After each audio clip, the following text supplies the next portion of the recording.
पुढची बातमी बघूयात। शरद पवारांच्या राष्ट्रवादीचे खासदार अमोल कोल्हेंनी लोकसभेत महात्मा फुलेंची पगडी घालून भाषण केलंय।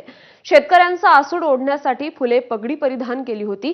नारायण गावातील टोमॅटो उत्पादक शेतकऱ्यांच्या विविध विषयांवर देखील त्यांनी लक्ष वेधण्याचा यावेळी प्रयत्न केला।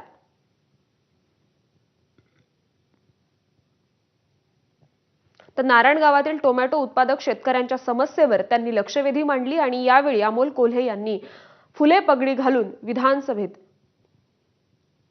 अप्रैल मई में चना बेचने के लिए मार्केट में आएगा, लेकिन सरकार ने पीले मटर का 31 लाख मीट्रिक टन आयात की है। ये पीला मटर खाने के लिए नहीं, बेसन में चने की जगह अडल्ट्रेशन के लिए यूज होता है और चने के दाम गिरा देता है। अभी भी 31 मई तक आपने पीला मटर का जो इंपोर्ट है ये खुली आयात को परमिशन दे दी है। और अभी जब एक बार हम कह रहे हैं कि पल्सेस में आत्मनिर्भर करना है, वही 67 लाख मीट्रिक टन पल्सेस हम आयात कर चुके हैं।